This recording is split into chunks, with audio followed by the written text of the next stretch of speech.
or it is biased. Cannot be trusted. It is no longer neutral and all done for TRP. Memes on social media give out more news and information. They'll put every kind of mirch masala, as we say. There is so much fake news going on everywhere. It's more about fabrication of news. Can't really believe everything the media says. I prefer a newspaper. I think newspapers and mobile apps. For me is Twitter. So obviously the television channels. The print media. The articles I read of the internet. I would fact check the news if it was in my interest. Sometimes yes, sometimes no. Yes, I do. 9 out of 10 times I will fact check the news. Join us in our panel discussion on the changing times of journalism in India.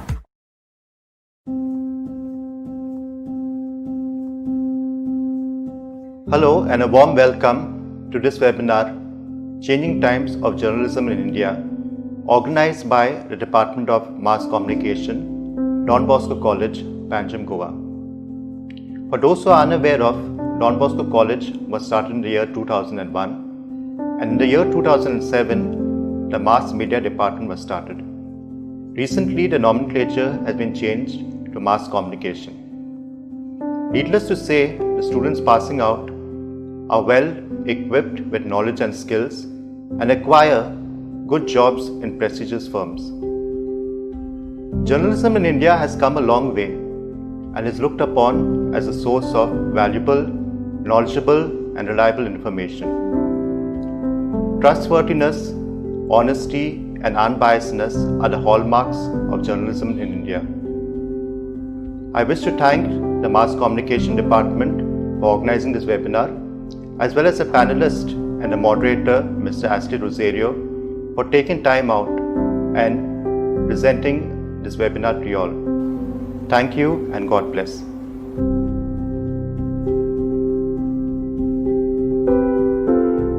Journalism is unbiased collection and distribution of information based on facts and supported by proofs and evidences. Journalism began with print media. Newspapers and magazines were reached to a very small group of people. Then we had radio broadcasting, which went to the villages, interior villages.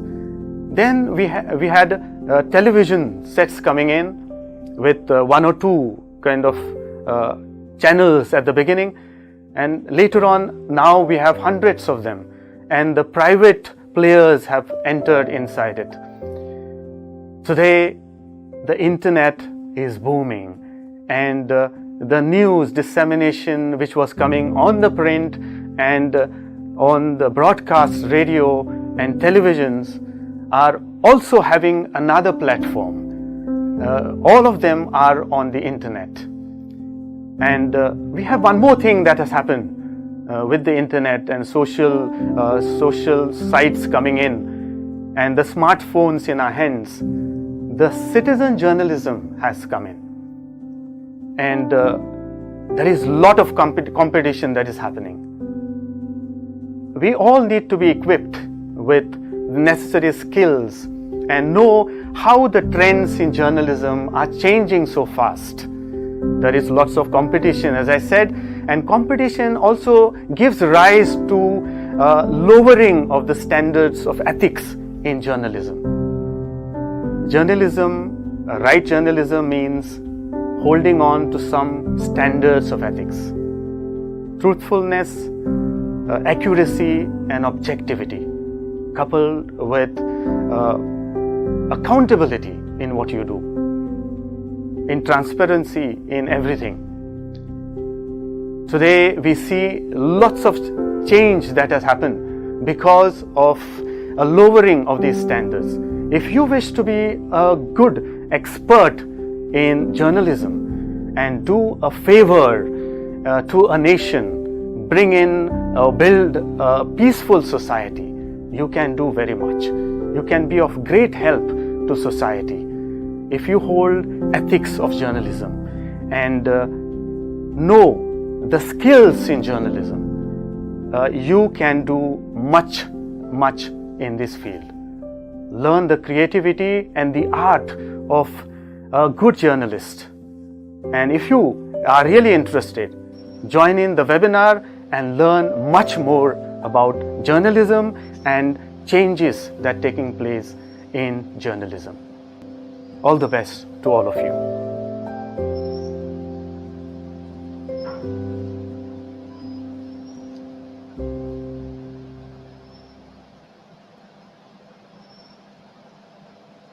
Welcome to this webinar, participants here in Goa and India. A very good afternoon to you. Those in the West, a very good morning. And those in the East, a very good evening or good night, however it may be. This webinar, at the outset, I would like to thank Don Bosco College and the Mass Communication Department of Don Bosco College for having selected me to moderate this webinar. I am humbled that you all have, come to a conclusion that I am fit enough to moderate a webinar discussion with such richly experienced panelists. Let me begin with introducing the panelists. I will start with 𝗪𝗪𝗍𝗪𝗍, the sage, as I would call him. Welcome, Sandesh. So as I said, among the panelists, the most experienced, one journalist I admire for having vast experience in all mediums of the media. He started off way back in the early 80s as a correspondent of the Sunabran, the first company daily in Goa, and then moved on to Rashtramat, and then to the Marathi daily, the leading Goan Marathi daily, Tarun Bharat. And then he moved on to a different language. He moved on to English journalism, being the chief reporter of Gomantak Times. And then he made a leap to another medium, to broadcast. He started off the Prudent, or took over as the editor of Prudent news channel, cable news channel, and also was the editor of Goa 365. And another feather in his cap, friends, is that when mobiles came in, Sandesh started off this very unique medium of transmitting news through SMS journalism. So that Digital Goa platform that you receive hourly updates on news on an SMS was started off by 𝗪𝗪𝗍𝗪𝗍 in the 90s, late 90s. And now, after doing his last stint at Goa 365 as its editor, Sandesh also had a website called goanews.com. So he is now full-time managing that digital platform. Welcome, Sandesh. I now move on to Aaron Pereira. Aaron is a Don Bosco alumni, by the way, and from 𝗪𝗪𝗱𝗏 in Panjim City, but is based in Delhi, where he is with the Indian Express web edition. Aaron is actually among the panelists, the baby of the panelists, but he is in the very nucleus of where the action is happening, where the assault on journalism is happening, New Delhi. So Aaron, you're a very apt panelist here. Welcome to the webinar. Thank you. I now move on to the person on another continent, 𝗪𝗪𝗱𝗏𝗪𝗏𝗏 Fernandez. Frankie again started off. Frankie, welcome. I'll just introduce you to the audience. 𝗪𝗪𝗱𝗏𝗪𝗏𝗏 Fernandez is currently a correspondent for NDTV in Australia. He's in Melbourne, no, Adelaide. So Melbourne. Frankie started off in the print media with the Herald when I was also in the Herald in the 90s. He was covering for us for the Herald Mormugaon Taluka in initial stages, and then moved on to covering the whole of Goa as well. And while in Goa itself, he made the leap to broadcast journalism, being the correspondent of NDTV, and he's traveled oceans. he's now based in Australia, where incidentally, he has recently started a capsule on Goa, news capsule on Goa, a weekly news capsule on Goa that he publishes from Melbourne in collaboration with a couple of other Goan people there, and it's news about It's news about what's happening in Goa itself, as well as all over the world related to Goa. Welcome to this webinar, Frankie. And last but not the least, normally the trend is ladies first, but I decided to reverse that normal trend, not for any particular reason, but it just happened. It wasn't chosen. Gauri Malkanikar. Gauri, welcome. Hi. I have known Gauri for the last 15 years, from the time she has moved into this profession. Incidentally, Gauri has earned a degree in fine arts and got into journalism in 2005, right, Gauri? 2005. Yes. Yeah. So she got into journalism in 2005 and has been with the Times of India Goa edition from the time it started in Goa. She's currently assistant editor in Times of India and specializes in issues on education as well as rural issues. Welcome to the webinar, Gauri. So let me initially, explain to the audience and also tell the participants that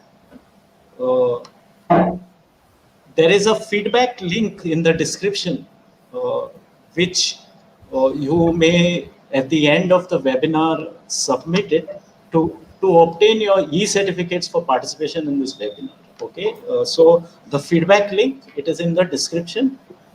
Kindly make sure you fill it up and submit it to obtain your e-certificates for participation in this webinar. So now let me get down to the brass tacks, about the seminar and its subjects. Changing times of journalism in India. And boy, hasn't journalism changed.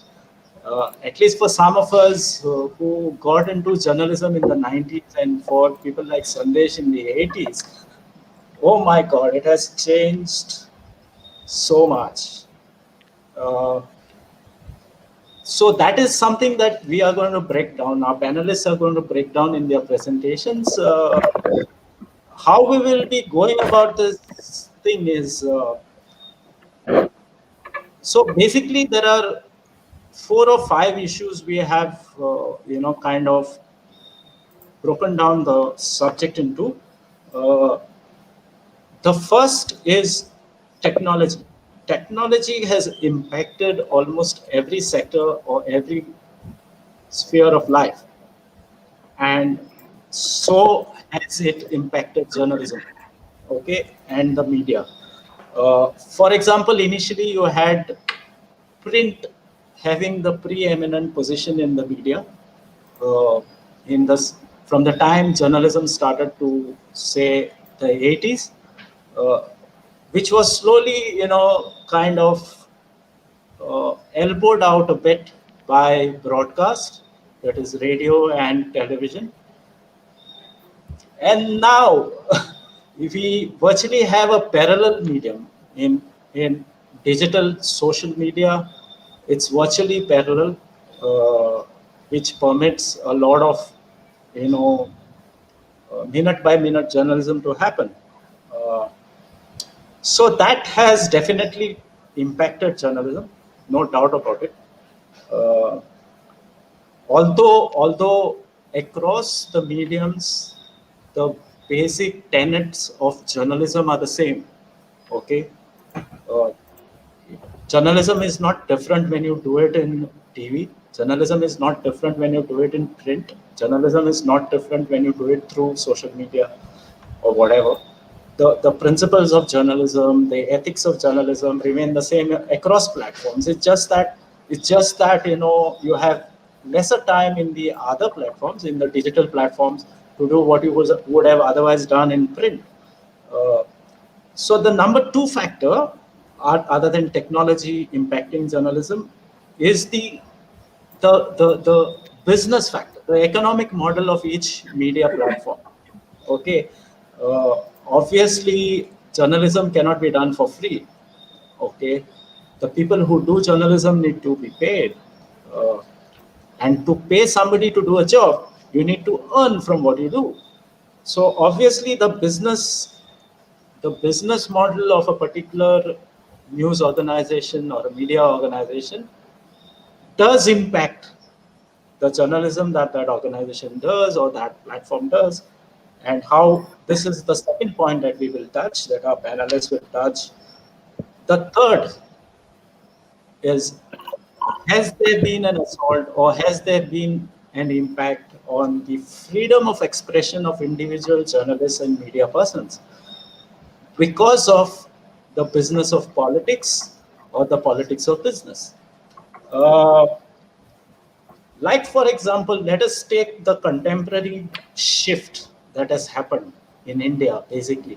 When you had the UPA's government at the center in power, the prominent question thrown up by the media was about corruption, right?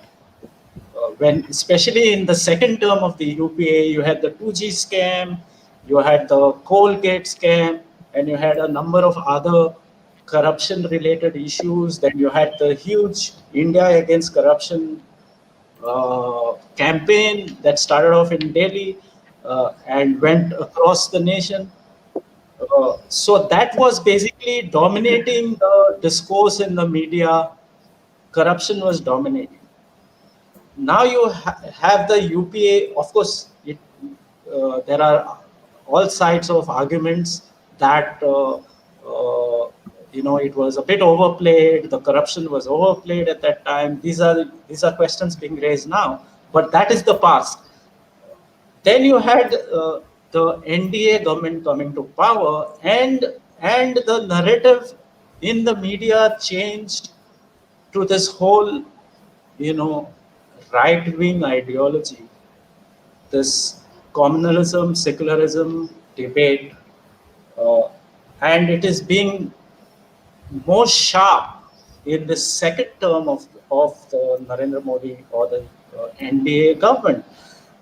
And the roles of many of these media organizations or media outlets in either promoting this whole ideology and this whole, right-wing Hindutva campaign that is dominating most of the news in the country today, is being brought into question. The role of some of these big, particularly television outlets, like Republic TV, for instance, even the Hindi channel of the India Today group, 𝗪𝗏, or the TV channel of the Times group, the Times Now, Zee.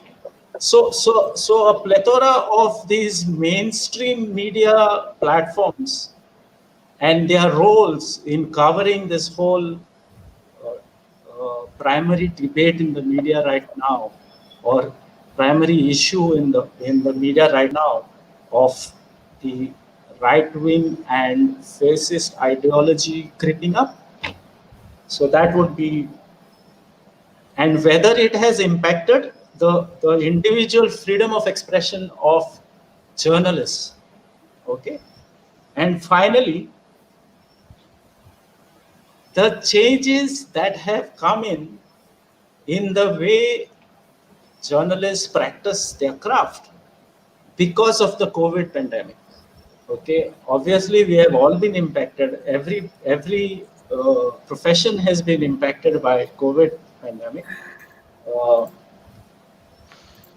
and obviously we would also discuss careers in journalism and the various challenges before in starting off with a career in journalism.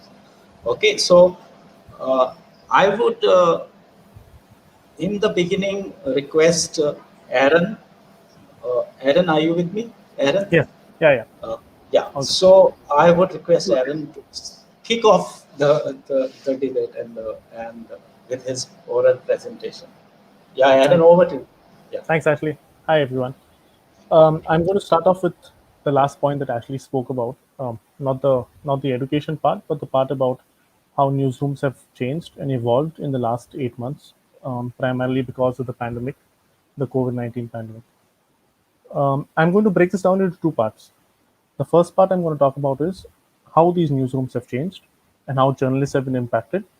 And the second part I'm going to come to is about how readers, the audience, especially for digital, a part of which Ashley spoke about how people are moving online and reading online, what has changed, and also about the business models and what next for news organizations, right? How does a news organization move ahead now? So to begin with, the primary role that we see, there's no dispute to this. The primary role of a journalist, be it in India, be it in various other countries, is to go out and get stories that are based on facts, to be present on the ground, to report from there, get you a story. Now, since March, this has become difficult, right? The inability of a reporter to go out into the field and to get you the story that are based on facts, that has become very difficult because of the pandemic. No one wants to risk, newsrooms do not want to risk their employees going out and getting a story. While, of course, some journalists have been going out, it has been a challenge, no doubt. Reporters and photojournalists have been going out. You have seen this in the case, in the beginning of the pandemic, we saw a lot of visuals, a lot of videos, a lot of stories about how migrants were forced to walk home, walking 200 kilometers, some of them died. You then had the government come out and say, we don't have any figures about how many migrants died on the road, right? While you had journalists who were struggling every day, photojournalists, video journalists, present on the ground, covering them and talking to them, even walking with them. You had journalists who walked with migrants home, telling that story, right? So you would never have got that story if you had journalists say, hey, you know what, I can't do this. I'm not going to risk myself. I'm not going to go out and get the chance of contracting COVID. I'm going to sit at home and tell the story from my computer. That story would have been a much different story as opposed to the one that you have got because the reporter chose to go to the field, chose to step out, chose to be there and report that story. And largely not just with COVID related stories. You also have it when you want a journalist to be present at a press conference, right? It is what has happened over the past few months, or rather since March, is you have had reporters, you have had government authorities who are the people you need to question, have press conferences over video chats, over Zoom, where it's very easy for them to choose who they want to be allowed to ask a question, and because they can anticipate what question will come and who not to allow, right? So that has become a challenge. It is much easier for a reporter to be present on the ground during a press conference and have the ability to ask a question, which of course has been very difficult now during these past few months. And again, coming back to the very important part of being present at the spot, being there and verifying the various news alerts and news reports that you get, be it a crime, be it any story that you want to be present on the field when it is happening. So primarily the inability to step out and report, this is what has happened over the past 6 to 8 months. It has been easing now, but I'm talking about time since March, April, May, June, that period of change. The second part that is very, very important and hasn't been happening till date is the ability of being in a newsroom. Right. So while you're on the field and you write your story and you report your story, a lot of newsrooms, whether they're in Goa, they're nationally or even internationally, reporters, journalists, editors, desk junkies, desk editors are not coming back to the desk, are not sitting together in one place and discussing a story, which is very important. What happens is when you have a reporter who brings back a story, he or she has the ability to sit down with their editor, discuss the story, figure out what in the story maybe needs to be played up, what doesn't need to be played up, what angle has to be given to the story. Maybe in that story itself, you find something that is so exclusive that becomes front page news, which you might have otherwise not have noticed, right? So that is where it is important to be in a group. It is important to have the ability to discuss that story with your editor. You have the ability to discuss it with a colleague over tea or whatever, right? So that it has stopped you from doing that. What is now happening is you have a quick chat over Zoom or over a webinar or over a video conference or over a phone call, right? So that has hindered the process. It has also stopped basic stuff like, you no longer have access to archives that often serve as very important documentation that you can add to your story, which newsrooms and news organizations have, because they have libraries where you subscribe to a numerous amount of journals, a numerous amount of news organizations. So news periodicals or newspapers or magazines, which you don't have access to, or rather you have, but it becomes very difficult to access. So you don't have that archival material with you. And then you have smaller issues which have improved over the past few months. And these are basic things like production, right? People are making, if people are familiar with print, you will know that you're making your Quark pages or whatever you're doing that from home. So you're obviously going to have issues with your computer. It might not be well equipped to handle Quark, or you might have difficulties in coordination. This is especially true for a digital newsroom like mine, where I come from, where you have various desks. You have a news desk, you have a sports desk, you have a breaking news desk. The coordination between these 3 or 4 desks becomes very difficult, especially when you have to decide. For example, in digital, you're looking at an evolving homepage, right? It's changing by the minute. So how do you coordinate then with other teams? How do you coordinate with other desks while you want to change the homepage, or you need to play up a different story or bring down a story, change stuff, and there's a breaking news event happening? How do you coordinate with various teams?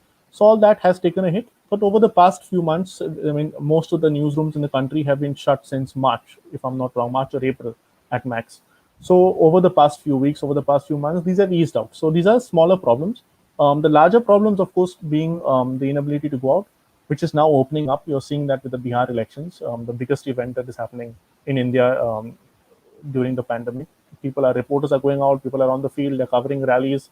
It's a different matter that those of the rallies have chosen not to wear their masks and maintain no social distance. But, well, the reporter and our political friends have chosen to take that risk and be present there, right? In fact, another important part that has had an impact over the last 6 to 8 months is the distribution of newspapers, right? You would have realized this, especially in the time in April, May, June, where your newspaper vendor would say, hey, you know what? I don't want to come and deliver the newspaper because that poses a risk to me, because I'm going house to house to give a newspaper. And on the other side, you also have a lot of people, a lot of individuals, families who said, I don't want the newspaper because I'm given to believe that the newspaper could bring with it the virus, right? So I don't want to take a chance. You must have all seen that viral video of someone ironing the newspaper, to kill the virus. But that has changed now. But what has not changed, right? And I don't know if a reader has noticed this, perhaps they have, is you are now realizing that your newspaper is no longer the same number of pages as it used to be before the pandemic, right? A lot of newspapers which used to be 24 pages or 22 pages are now just printing 12 to 14 pages, right? In Goa, you have newspapers printing 8 pages. This is also because ad revenue is down, right? And this is where I come to part 2 of what I was saying. How has the reader or your audience, if you're looking at it digitally, how has a print reader or a consumer of news changed? What has changed in these 6 to 8 months, right? Sandesh and Ashley Sandesh will and Ashley has spoken about how how journalism has changed over decades. You look at the mediums that it started from print, different forms of print, right? From block printing to now, of course, digital printing that happens quickly, to radio, the broadcast forms of radio, to television, and now digital. How has this changed over the last few decades? And what has changed in these last 6 to 8 months, right? There has been a significant change, a significant trend change that we may have not noticed, but it has happened, right? You are now seeing this pandemic, in fact, has led to people who would otherwise subscribe to newspapers choosing to now make that permanent shift, right? And saying, hey, you know what? I have got over these past few months, I've been getting the newspaper, not just my newspaper, which I subscribe to, but various other newspapers as PDFs on my mobile phone, right? So if I'm getting access to so many newspapers, why do I need to still subscribe to my newspaper, right? I don't need to do that anymore. What has also happened is people have now started to move from that one newspaper to downloading an app. You've seen Prudent in Goa, for example, Prudent, or maybe perhaps even Digital Goa has seen a jump in subscriptions, right, or downloads of the app. That has shot up. News organizations across the world have seen a jump in subscriptions, in downloading of apps, in viewership. That has changed a lot over the past few months. People are choosing to move digital and get their news on the web, be it on a mobile phone, be it on WhatsApp or on social media. You are seeing this huge trend happen. You might not realize it if you're not in the industry, because you would still think that newspapers are now coming back, they're coming out, but newspapers have decreased the number of pages. And what this has resulted in is a drop in ad revenue, right? Primarily for print. Print has seen not just a dip in subscriptions, but along with the dip in subscriptions, what also happens is a dip in ad revenue. And this is impacting, this is not to say that print is going to shut shop tomorrow or in the next few months. Of course not. Print is not going to shut so soon, but especially in India. But what is definitely happening is you're seeing a larger change where traditional print newsrooms, like say the Times of India, the Indian Express, Deccan Chronicle, Deccan Herald in the south, if anyone is here from the south, the Hindu, all these news organizations are now making that very, very decisive change and making sure that they are now focusing on the digital products. So what you may have noticed is, I don't know how many of you subscribe to, say, the Hindu. The Hindu has been, over the past few months, what they have done is they've been a paid service. If you log on to the Hindu and you want to read their e-paper, it is a paid e-paper, right? But during the pandemic, what they did is they came up with new offers, because they knew that people would want to read the Hindu e-paper because of the pandemic and because they've not been getting the paper at home. So they capitalized on it. And not just the Hindu news organizations, at the Indian Express, we had a paid e-paper before the pandemic. During the pandemic, we realized our readers were not getting the paper, and it would be unfair for them to not get the news. So we made our e-paper free, right? We said, hey, you know what? Since you're not getting the paper, and some of you are getting it via WhatsApp or via PDFs, which we also distributed, we said you can log on to Indian Express, read the e-paper for free. So that has happened. But what has also happened is because traditional news organizations have suffered, and newsrooms have suffered over the last few months. This has also led to a question of verification of news, right? The pandemic, for example, during the pandemic, some of you may have seen a video or various stuff about COVID, right? One prominent one is, if you do steam inhalation twice a day, then for sure you will not get COVID, right? Scientists, doctors have debunked that theory and have said, hey, no, you know what? Doing steam inhalation might cause more damage to you than actually curing COVID or preventing you from contracting COVID. So for this, you have seen various news organizations have various products. Many of them have launched fact-checking desks, right, where they are sitting down, and not just COVID related, but even political stuff, where political parties, like say the Congress or the BJP, put out news items, or put out screenshots, or put out messages which are factually incorrect. This has happened in the US over a period of time, where if you've been watching the debates, you would see the presidential debates between Trump and Biden. You would see news organizations doing a real-time fact check, right? As Trump or as Biden is speaking, they would say, hey, you know what, is this true? Partially true, false, absolutely false, whatever. So that is now also happening in India, and it's not only happening with COVID; it's happening with a lot of other topics. You at the Indian Express, we have a product called Explained, right, where we will take up a news item, or take up various news items that are making headlines, and try and give a reader an explanatory sort of article about what does it mean, right? So when I'm saying there are five vaccine trials happening in the country, what are the why are they five? Why are they different? What are the different costs that you would see for treatment to COVID, right? Or anything else. If there's a new satellite launched, you talk about what does the satellite launch mean? What does it mean for you? How is it changing your daily life? Stuff like that, right? So it's not debunking only political stuff or only COVID related stuff. It's also debunking a lot of what is on social media, right? So that is why you have websites like Alt News, and you have websites like Alt News, who are now coming out and saying, hey, you know what, this video is going viral.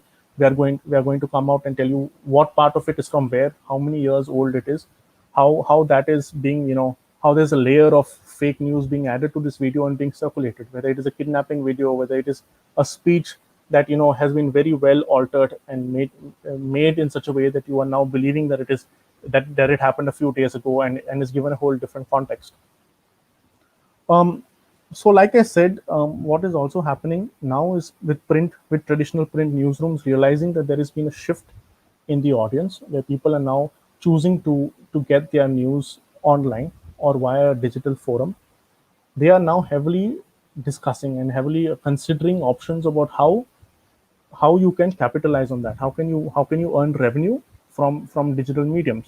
So what you will see, and this is a trend that is happening. I mean, if I can I'll give you numbers at the end when I'm concluding.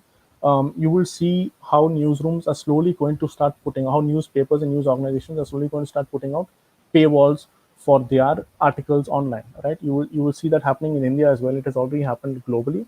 It has happened with, say, the New York Times. It has happened with Washington Post. New York Times during the coronavirus period has seen a huge jump in their digital subscriptions because people are realizing that there is, a lot of fake news that is being circulated around, and they want to now come to reliable, old, traditional, trusted news organizations who are going to give them facts, who are going to give them real journalism, and they don't mind paying for that.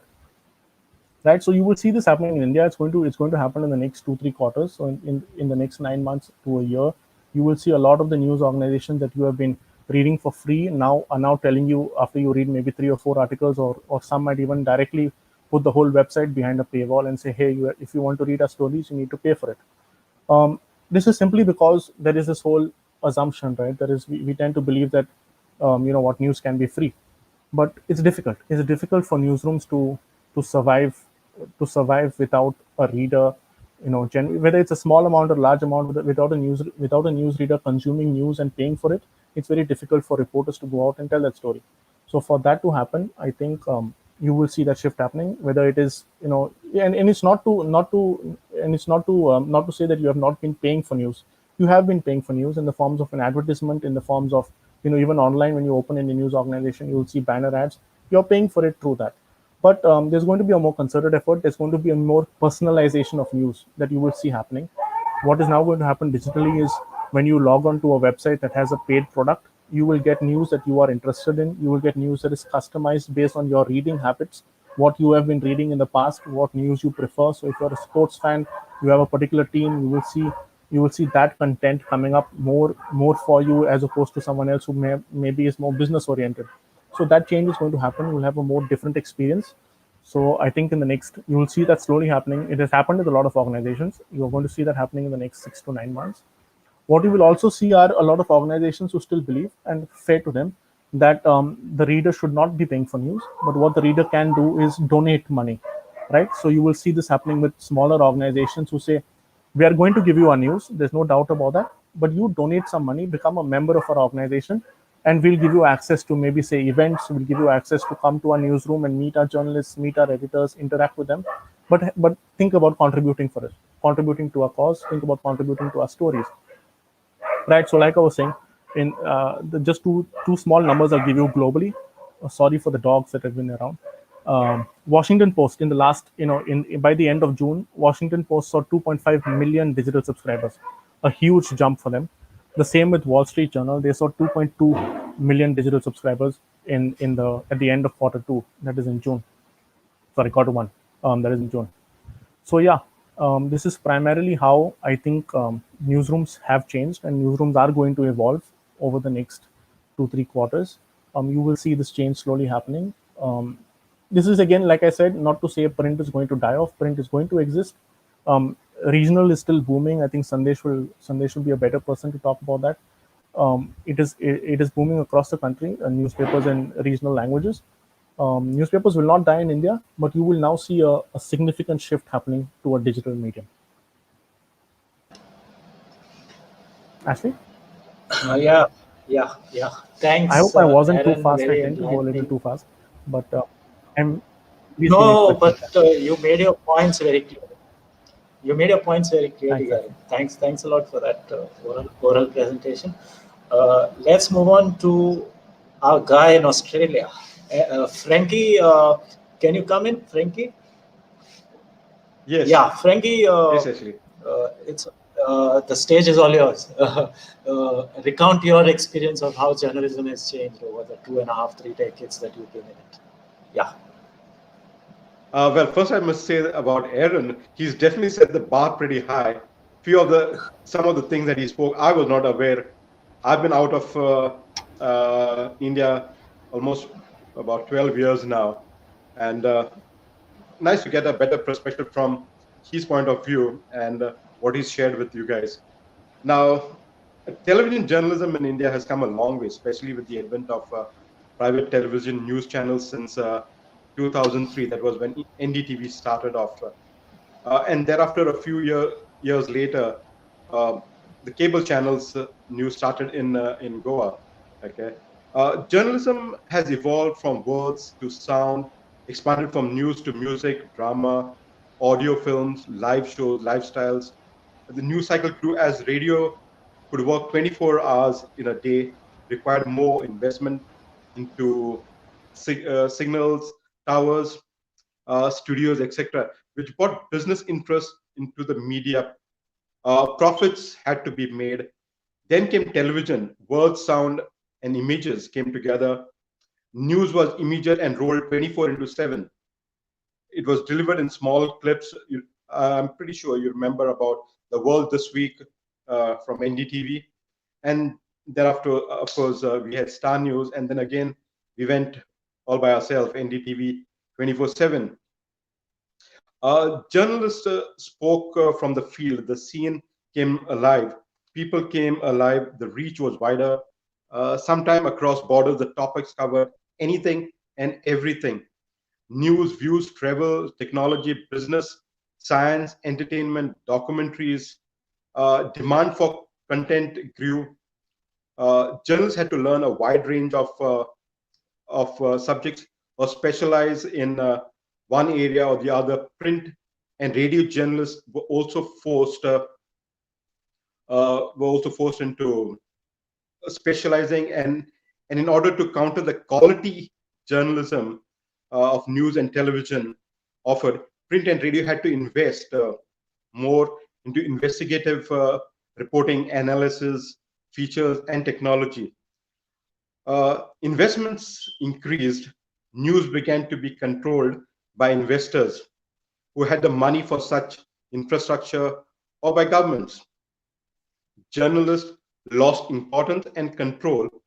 Journalism suffered because of TRPs, ratings dominated. And then, of course, you know what happened in Bombay a couple of weeks back. In the modern age of internet and social media, everybody, in my opinion, can call himself as a journalist. News has moved from the hands of journalists to anybody who's got an internet connection, a desktop, or a smartphone. Now, as I'm talking to you, I'm basically using my smartphone and communicating with you guys. Okay, what you see today is flow of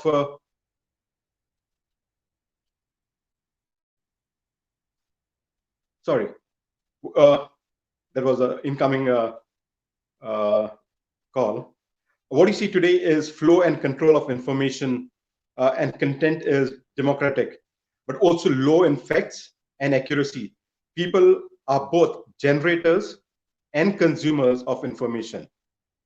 At present, the role of journalists has been reduced to verifying and authenticating and organizing all that is floating around, giving form and shape and value to content. Okay, offer learned opinions and analysis, roles of a guide. At the same time, journalists enjoy a greater freedom and from mainstream journalism, and can make their own voices heard over social media platforms and through digital newspapers. I remember very clearly Aaron making a mention about apps, news through apps. Very interesting, and over in Australia too, it's the same. Okay, of course, during this COVID period, most of the newspapers offered free news, which otherwise was paid. Anything related to COVID was supposed to be free for you to read. Okay.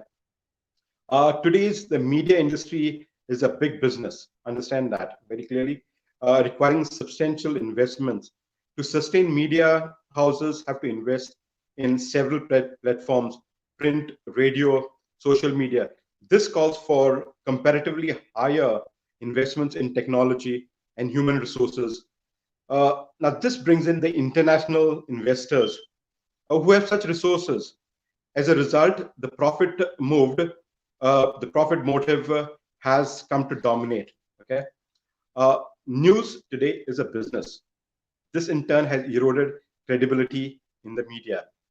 Journalists are no longer trusted as independent sources of information and views, but seen as their master's voice promoting their owner's interest.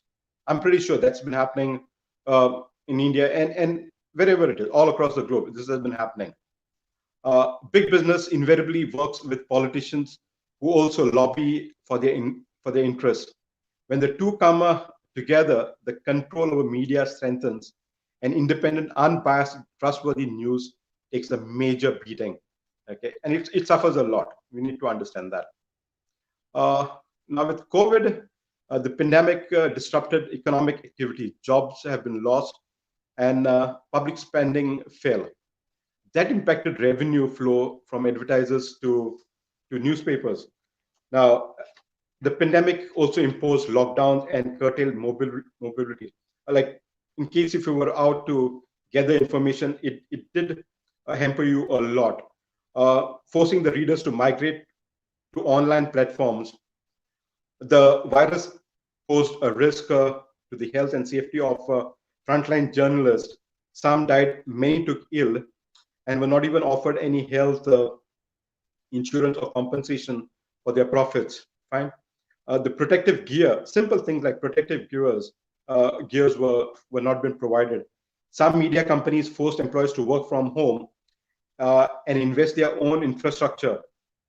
Personally, I know a few of my journalist friends from Bombay and from UP who've died during this last 2-3 weeks. And they were the ones who were going out on the field and covering stories. The Global Investigative Journalism Network has quoted COVID deaths on journalists to about 70. Now, this is the figure that has come out only till September. The number has definitely gone up. Okay, the social restrictions curtailed news gathering activities. Falling revenue forced some of the newspapers into closure. And then, of course, more on this, I'm pretty sure my good friend and my first chief reporter, Sandesh, will be giving you guys about Goan Times. And some of my colleagues who worked with me then are today been made redundant despite serving journalism for long and illustrious careers. Industry is in a flux. Technology has disrupted earlier models of news and content generation and dissemination. Journalists have to adapt to technology and the new mediums. Basic principles of journalism continue to abide, but how to reach audience, hold their interest, and earn revenue are the new challenges that one would see. Pandemic has only worsened the situation. Now, in my frank opinion, off-site broadcasting is the next step. Reporters who cannot be threatened because they are out of reach of their masters must be encouraged to set up stations, just the way like what we've done, 5 to 6 minutes news capsules, news related to Goa that I send across the globe. Yeah, thanks a lot.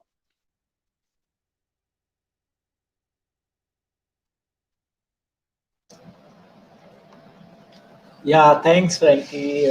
That was a huge lowdown on broadcast media and journalism in broadcast media when you started off in the definitely 90s with TV, and also throwing light on how the whole business of media is impacted by COVID and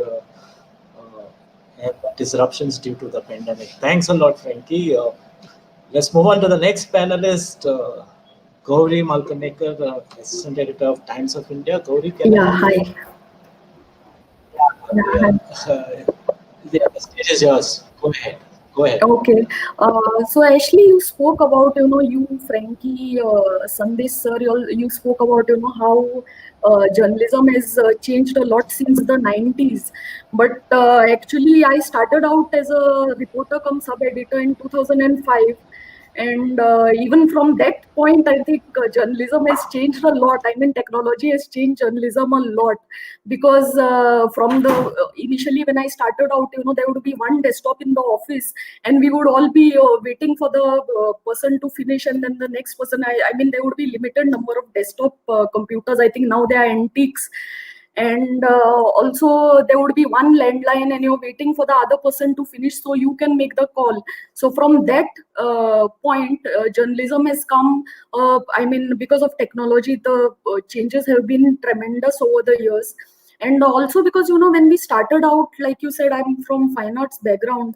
And similarly, most of my seniors also at the time in 2005, journalism degree programs, they were just coming on the scene at the time. And most of my seniors or my contemporaries, they didn't come with, journalism degrees as such.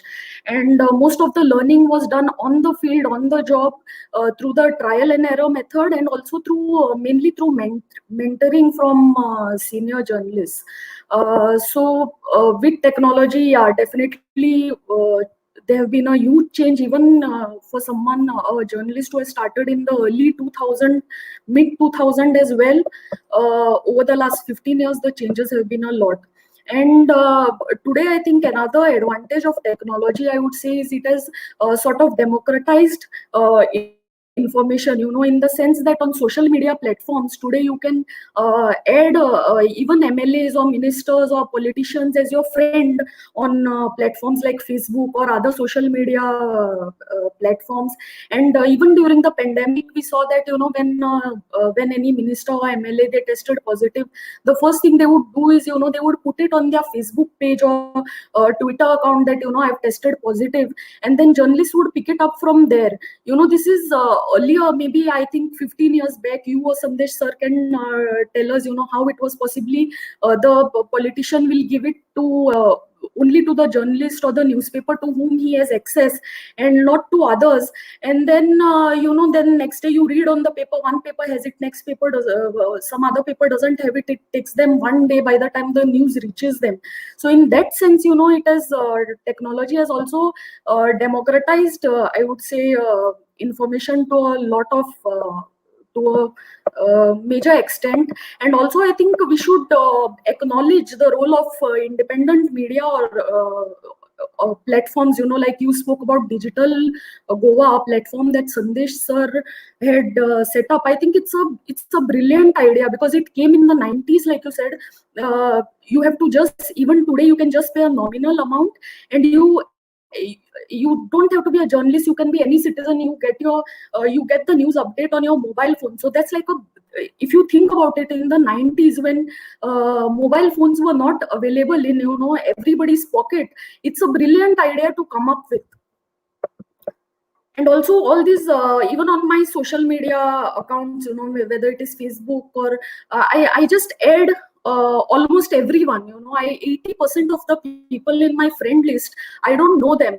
I just add them because they, as long as they are from different parts of Goa, I have friends in my list from Sattari, right up to Kanakond or Ponda or Dharbandora. So sometimes I just scrolling through your Facebook account, you can, or any of your social media accounts, you are able to make out that what is the piece of news, or what is the information that has caught the people's attention, and what has become the talking point, and accordingly you can it helps you in reporting. So yeah. And but while you say that, all of us have to, I think we have heard of the movie Social Dilemma on the Netflix, and I think all of us have to watch it.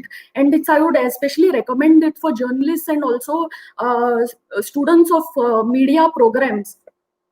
And because the movie mainly focuses on how the information that we get from social media, how the way we consume news and how the way we consume information largely can be controlled through social media platforms. So that is what Social Dilemma talks about, and that is why it's important to watch it to make us discerning receivers of information. And the makers of Social Dilemma, they made a very good point in an interview to the Times of India. So when they were in that interview, they said that today an influencer on social media has millions of followers, and sometimes these influencers have more followers than some of the largest selling newspapers, including the Times of India. And they said that the influencers come with the power to inform and to broadcast information. And they also give examples of some fake social media fake news accounts by influencers. And they said, they had come with the power to broadcast information to so many millions of followers, more than any newspaper, but with none of the responsibility that comes with, running a newspaper. But also I would, I would like to be optimistic, and I would like to give social media and the online platforms and technology time, because we must remember that the print media has evolved over hundreds of years. Whereas the technology has just entered, and print has had so much of the advantage over the years in developing a system which ensures that the news is verified. So it goes. So if a reporter gives the information, it goes through the chief reporter, it goes to the news desk head, it goes through the page maker, and finally the editor has to approve it. And but you also cannot deny that the use of social media and technology has also reduced attention spans to some extent. And because the attention spans are reduced, you will see that it has brought subtle changes to newspapers and articles. Like, you don't find the writer's piece kind of articles that you would find some 2 decades ago, because people don't have the attention span to read them. But you still see the edit pages and the Sunday features kind of pages are still there, because we still have a large number of population who have lived in an era when there were no mobile phones and fast technology. So as we go, as we move on to the younger generation, I think we will see that changing a lot also. But journalism, when you said speak of journalism as a career, if you ask me to speak journalism, despite of technology, like you also said, the basic principles of journalism have not changed. Journalism is, if there is, I would say, anything that is opposite of the 9-to-5 job, I think it is journalism.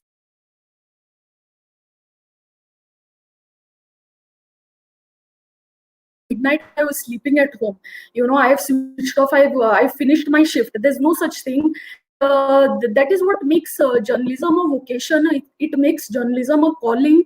It's not something that it's not a job that you can go and say, I'll try my hand out at it. It has to be a calling.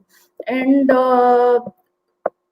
also, but I think for the students, I would say the positives of being in journalism, I'd say that being a journalist, I don't think I could have been in any other profession where it would have given me so much of scope to expand my mind as an individual as journalism has given me. Because with journalism, every day is a new day. Every day is you're covering a new story almost every other day, and you're speaking to new people, and it forces you to keep an open mind to issues. So I think that if you want to grow as an individual, there cannot be a better profession for you as journalism. And some of the other topics, you spoke about the business of newspapers. So now I will specifically, I want to speak about Goa. Now, in the case of Goa, there are some there are some newspapers even in Goa which are run by business organizations. But largely, I would say, and I'm happy to say this, that largely you don't see their content being influenced by on a day-to-day basis by the business interests of the owners of the newspaper. At least I have not seen it. Maybe I'm wrong, or Sandesh sir can correct me. And I think, business and journalism aspect, you have to integrate it. There's no it's not business and journalism is not necessarily in conflict with, should not be seen as being as in conflict with each other, because especially in a globalized, liberalized economy, we are, we are open to the forces of global pandemics, or maybe the 2008 recession. We saw so many journalists lost their job after 2011 recession. We saw some journalists losing their jobs even during the pandemic. Some, like you said, some local newspapers shut down. So I think there's a need to come up with an effective business model, and there's nothing wrong with it. And it helps insulate the business from the impact of whatever is happening economy wise. Also, I think audience, the audience, like you said, there are some unreliable platforms of information. I would say that also you have to also see that the audience today has a much wider scope and wider choice of platforms. Okay, so it is, I think, up to them also. It is the reader also has to be discerning. You have to choose whether I want to watch news entertainment or I want good old verified news. So it is also up to the reader. If you want news entertainment, you can watch that. If you want good old verified news, you still have, like I said, print media, and it is open for everyone to, everybody knows which are the verified sources of information, and there are much more ways today to find out about it. If anybody is spreading fake news or has running an agenda, I think they get exposed much faster today with the social media platforms, and with everybody having a cell phone in their hand.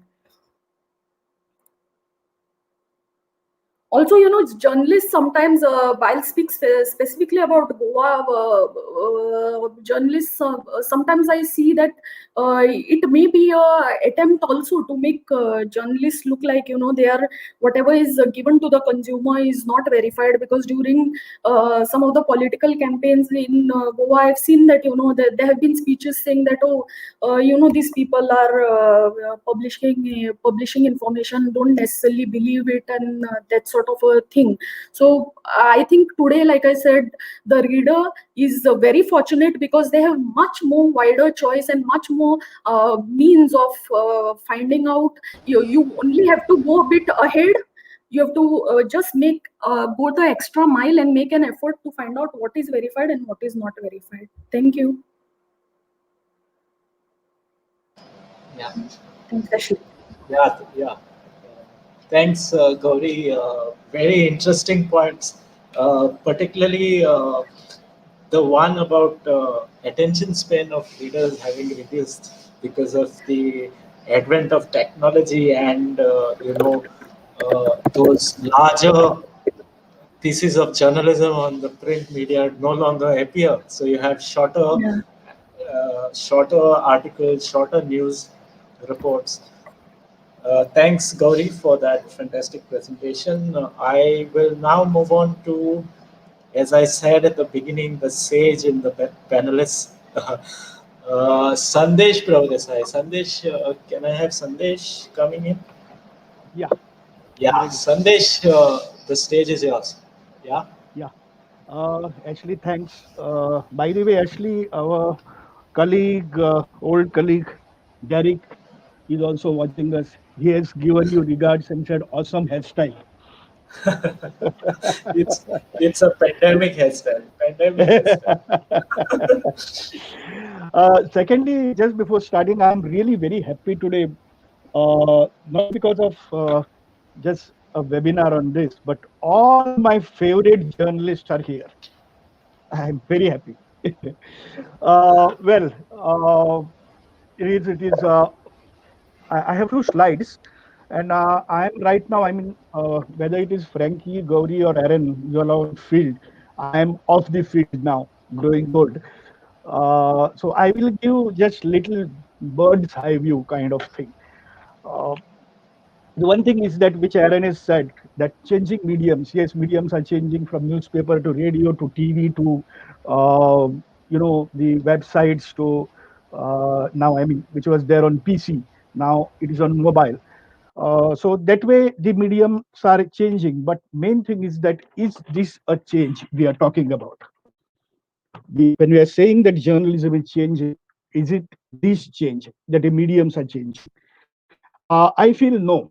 That is, Ashley put it very nicely, whether it is print or digital. Finally, you require a journalist. We need to go on the field.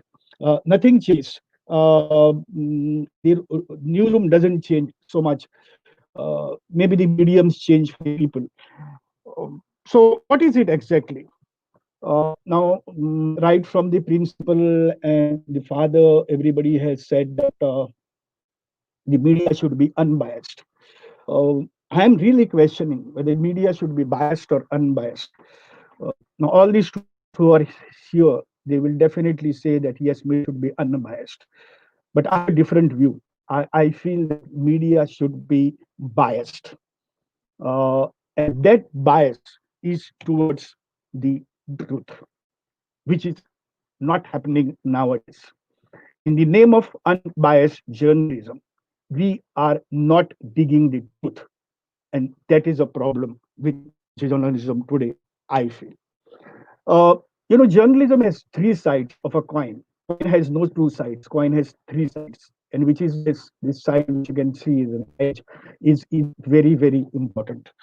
Well, this what we do, journalists, is that we just tell you the facts. That is reporting. What is happening, we report. But is that journalism, or it is just one part of journalism? Yes, it is one part, because the second thing is that we have, it's our responsibility, a social responsibility, I would say, to tell the news with a perspective. For example, I'll just give an example and then I'll move forward. A suicide takes place. Now, now sometimes suicides are glorified, and the psychiatrists are telling us that please don't glorify suicides, because that provokes other people who are in depression to commit suicide. Now, the news has to be presented. We have to report about suicide. But when we report about the suicide, we report that with a perspective, getting hold of some psychiatrists, some other people, and basically also give a viewpoint how this should be avoided. What kind of thing is required to avoid suicide? It is a responsibility. So it is just not reporting suicide, but reporting suicide with a perspective. So this also journalism. And the third part of journalism is opinion. Now, the news should have opinion. I fully agree with that. News at the most can have perspective. News should, the journalism, newspaper, or even digital media, from print to digital media, opinions are a must. The opinions are expressed through editorials by the editors, through columns by the writers, and also through letters to the editor or comments on digital platform. The opinions are expressed, and it is a responsibility to analyze it, basically, to analyze news or news events and their opinion, reader or viewer. Now, what is happening is that slowly the journalism is changing, where opinions are not there, perspective is not there, and what is only reporting. And then we say, and we call ourselves unbiased journalists, where if you ask me, journalism is not happening. When people ask me why you left day-to-day, media job, I was with 365. Why did you? So I was really to take differently, and I ask this. I tell them, well, I left it because I do journalism. Because we are not doing journalism there. We are just reporting. Sometimes, yes, we giving some with perspective. It is not happening all the time. It's just news reporting, and this fellow said, that fellow said, and newspaper or a TV channel of press conference. Nothing more than press conferences. We're just covering press conferences, and hardly sometimes we cover. There was a course on Mar from Mole about the forest as a whole from Mole to not a single journey reported the whole journey.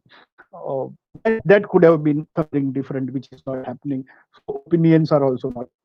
Now, everybody, even when nice promo of this seminar, which said about the social media. Now, Gauri also mentioned it about social media. We pick up the news first from social. Comes first social media and we pick it up. Earlier it was social media was following. Now we are following social media. It's happening, and secondly, that fake news is happening. I'm very, very happy with this. The social media, what is happening, also the fake news is happening. Because it's very early, but now with the social media, it's happening. Where is the responsibility of journalists to find fake and what is a fact? So that's very important. Journalists slowly forget their responsibility that they have to tell the facts to the people. They have to tell truth to the people. That's why I feel that, of course, I don't agree with what is happening on social media. I also don't agree with what is happening on about regarding the fake news. But I feel the other side of like how COVID is such a pandemic. We don't will get when it will be over, but all of us know how it is a blessing in disguise for us. Okay, the side of the coin. So in sense, I feel this is a blessing in disguise, and all the journalists and future journalists should look at this as a challenge.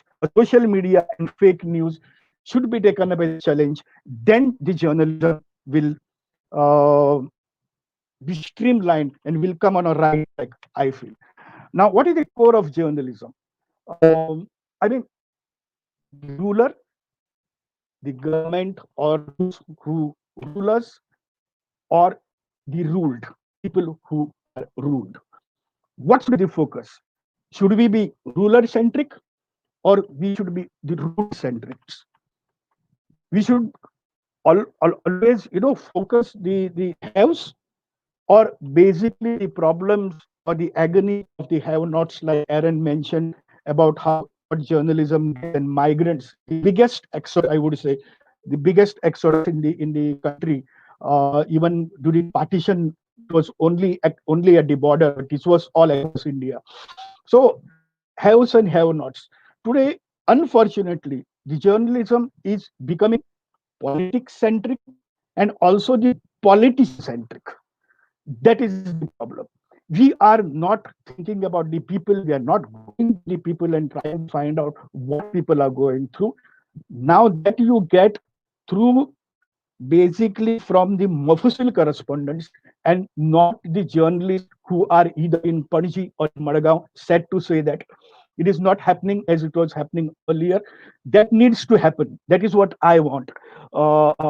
Even the journalists to do, to move all around and find out, basically go to the people and find out. But that is not happening. It is becoming ruler-centric. It is becoming have-centric.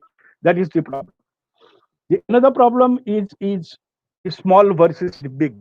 The small newspapers, the small medias are vanishing day by day.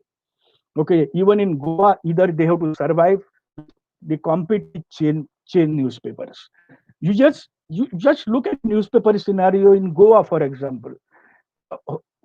The chain newspapers are more, whether it is from starting with Times of India, sorry, from Times of India to Tarun Bharat to Lokmat to, you take all the newspapers, even Gomantak, it is owned by Sakal. It is part of Sakal news chain. So in this, the small newspapers are basically vanishing. Chains are becoming strong. The chain newspapers are having their own economics, and accordingly they have their own agendas which are implemented. And the small newspapers which are giving the factual news are not going to the people, or people are not buying it. And now basically after that, after 2014, the corporate world came up. Modi is a representative of corporate world. I call it, just not a BJP prime minister. The corporates are dictating now. Even in all the earlier in the newsrooms were dictating. Today the marketing rooms are dictating the terms. So that is another thing where media is changing, and the mindset of journalist is also changing. Now the news was always free, but now people feel that you have to pay for their news. Now there are black ships among ourselves always. Okay, who are if there are from the desk to reporter to official correspondent, if there are 100 people employed in a newspaper or in a TV channel, just an example, maybe 10 to 15 people were in this kind of rackets of making money and taking money and paying filing news, that kind of thing. But now it's different. Now the management is deciding what to give and what not to give, and what kind of, and that whole paid news has become institutionalized fully, and the owner is doing it. And once the owner does it, all the journalists feel that okay, all of us can do it. This mind which is changing because of the institutionalization of paid news, the mindset is changing. Earlier journalism was a mission. Today, 1 minute, sorry. Today it has become commission. Whether it is in politics, it is commission, or whether also in journalism, the mission is just forgotten. That's what I feel. And recently we have seen from sensitive to insensitive journalism. There are so many examples in Goa or elsewhere, but the best example I would say is Sushant Singh Rajput case, where finally after Bihar elections are announced, then we are told that was a suicide. And what kind of insensitivity we experienced in this whole episode is enough to say how journalism is becoming insensitive.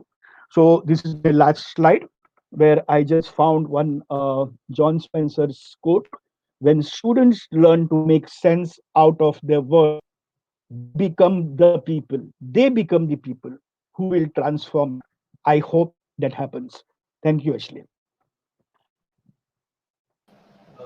Thanks, Sandesh. You must have spent a lot of your time, valuable time, preparing this PowerPoint presentation, and bringing out very interesting points. You've drawn me into the debate now. You've drawn me into the debate. Particularly, okay, now I will throw the floor open for all the panelists for the next 20 minutes to kind of get into the discussion in the debate on individual contentious or non-contentious issues raised by individual panelists. Let me start with what Sandesh raised, and there is a point that I want to make just to add to what Sandesh said. Basically, the focus of whether we should be ruled oriented or ruler oriented.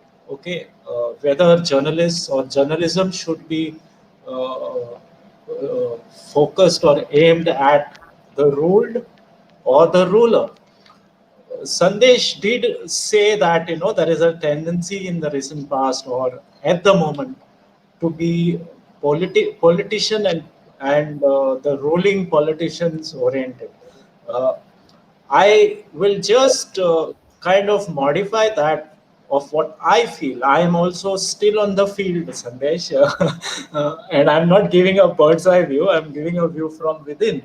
I think there is a tendency to be pandering to the gallery kind of journalism happening right now. The stories chosen are stories that are already getting play on the social media. If there is something going viral in the social media, all the journalists will pursue that particular story. Whether it has importance, doesn't have importance, it's not being filtered. in the newsrooms or by decision makers like chief reporters or assistant chief reporters or editors. And basically, we need to keep in mind as journalists that not everybody is in the gallery. Not everybody is in the gallery. Only the privileged are in the gallery. The underprivileged and the have-nots are not in the gallery. So yes, you need to keep a tab on who the audience is and what the audience wants. But you also have to realize that as journalists, we are also catering to people who cannot afford to be in the audience. You know, like for example, if there is a Broadway show, not everybody can afford to buy that ticket, right? A 500 rupee or a 5,000 rupee ticket to get into a Broadway show. Journalism is not a Broadway show. Journalism is secular. Journalism is universal, is meant for everybody out there, right? So we need to, as journalists, keep in mind that not everybody is part of the gallery that we are playing into. For example, I will give you an example of what happened. I'll just take another minute before I throw it open to you all. What happened in Goa, you know, about a fortnight ago, there was this case of a 10th standard student from 𝗦𝗶𝗀𝗀𝗊 committing suicide because the screen, it so happened. I'm not saying that this is the reason for the suicide. It could be multiple reasons, but it was definitely the trigger. It was the trigger for the suicide. It so happened that 2 days earlier, his smartphone screen cracked, wasn't working. So he was, you know, asking his parents, you know, I need to repair this phone because I can't attend my online classes. And the father couldn't afford it. The father couldn't afford it because this poor guy was a driver by profession on public transport passes and had lost his job because of the pandemic, because public transport came to a grinding halt and he lost his job. And he couldn't afford the repair of his son's smartphone. And that possibly was a trigger for the suicide. And every news outlet in Goa dismisses that story in a single column. That, to me, was the most shocking thing to happen in journalism, in the journalism that I have you know, witnessed and been part of for the last 25 years. I mean, a 10th standard kid, and kids we know are under tremendous stress and pressure. And there's poverty, you know, coming in because a large number of people among the masses have lost their jobs, are finding it next to impossible to get new ones, and are struggling to get food on the table.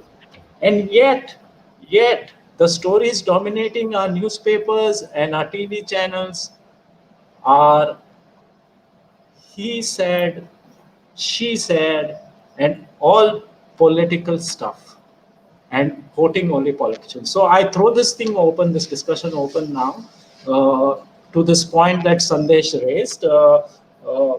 Aaron, you also raised this point of how you know, journalists who risked in the early days of the pandemic getting out on the field and, you know, telling the story of these migrants walking back to their villages hundreds of kilometers.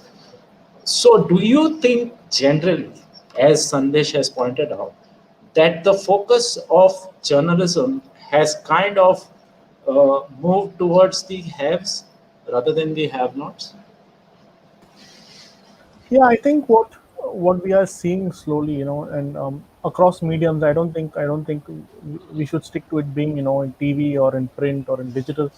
Across mediums, what you are seeing is people are now going, journalists and newsrooms are now tending to tilt to a side where, you know, let's fulfill what our audience wants. You know, if our audience wants to read about, I mean, the biggest example, like Sandesh said, right, was the Sushant Singh Rajput suicide case, right? TV channels chose to ignore everything, chose to ignore India's GDP fall, the highest in decades, chose to ignore real serious political questions that needed to be asked to the establishment to stick to this one story, right? There was so much happening in the country at that point of time that we chose, or rather certain news organizations, certain news channels, certain newspapers chose to ignore.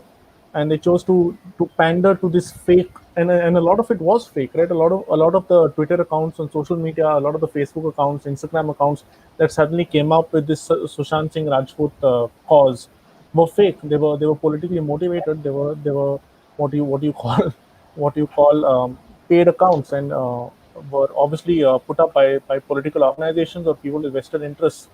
And you're seeing that now, like how Sandesh said, with the Bihar elections, you are seeing this dip in this case, right? No one is talking about the Sushant Singh Rajput case anymore. Why is that not happening anymore, right? Was it politically motivated? Were these questions come up only to suit a certain political agenda or to suit certain people in power or not in power? Who were these people? Why are we not talking about that anymore, right? Why is it suddenly the drug cases not making the headlines anymore? Right, so I think there are obviously news organizations, and whether they're independent news organizations, smaller newspapers, or even larger newspapers, they are on news channels like NDTV, for example, who are still sticking to what matters. Right, they will still bring you the story that you need to read, whether you like it or not. What is important has to come out front, and then you obviously have the choice of tuning out or sticking to it. Some people may not be interested in reading about the GDP or not, or for reasons best known to them, may not care about the GDP or about the migrant crisis, and that is their choice. But for a news organization, it's basic, right? I mean, there can't be two sides to this. You need to realize what is your top news priority and what is not your top news priority, and you need to put that out from your side. So I think that. Yeah. Anybody else from the panel would like to come up on this point of this tilt of journalism towards the gallery? Frankie, want to say something? Yeah, actually, now in terms of the recent case of Sushant Singh Rajput, I spent very little time in following the story, and my reasoning was very simple. For a channel like the Republic channel or the Times Now channel, or even the Zee News channel, the channels that were 24 hours showing this sort of news, I was taken aback. Listen, there are so many other things that are actually happening, not just in India, but all across the globe. And then you have this handful of channels who are constantly bashing. Okay? No matter whether it's a suicide or a murder, the courts are going to decide on that. But what are the channels giving the viewers? Okay? In short, it's pretty pathetic to even switch on the TV and to see what they've been broadcasting.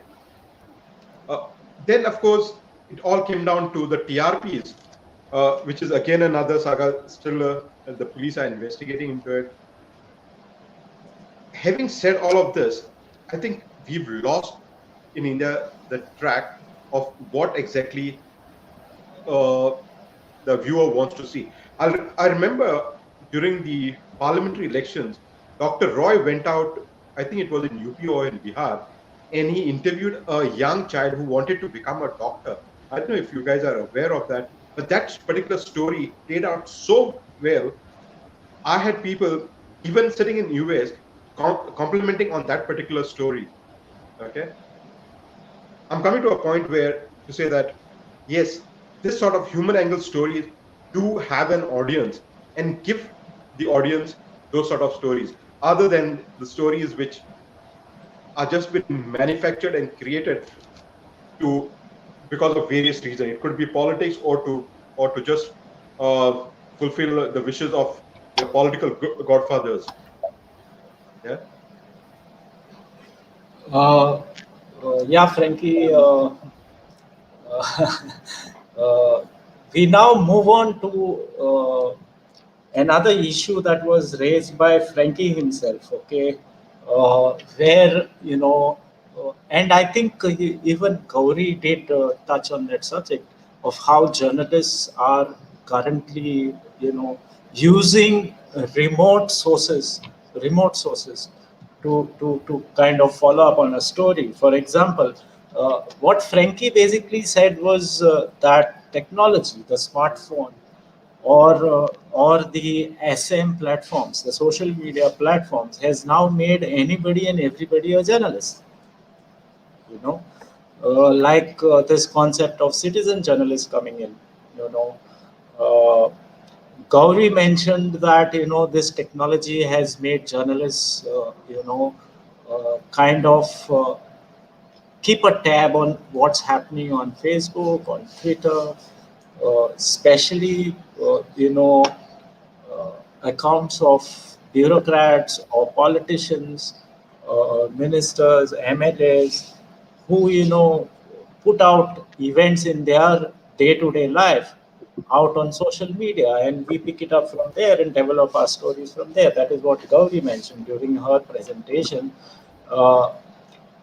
But then again, aren't human beings having a kind of a journalist in them by nature, inherently?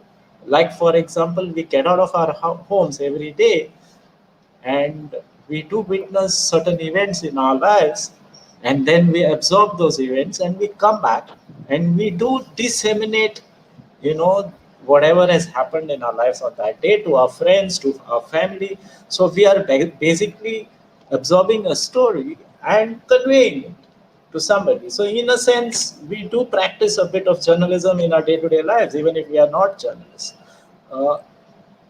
Only thing is, when you become a journalist and make it your career and your profession for a salary or for an earning or for a livelihood, then there needs to be a little bit more of, professionalism, the tenets of journalism, of fact-checking, then, kind of quoting the right experts in that particular field, or, getting a story that you may not clearly understand yourself with the knowledge you have, getting to a person who is from that field and getting an explanation of that story before you convey it to your audience, to the mass audience.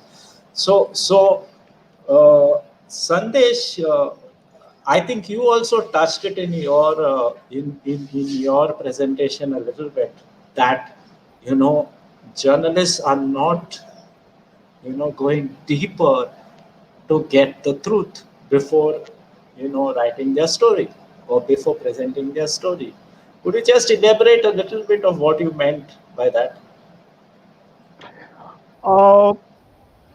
If you could give an anecdotal experience in that you witnessed in a particular story or something, or whatever. Yeah, go ahead. I was trying to recollect something, just forgot it.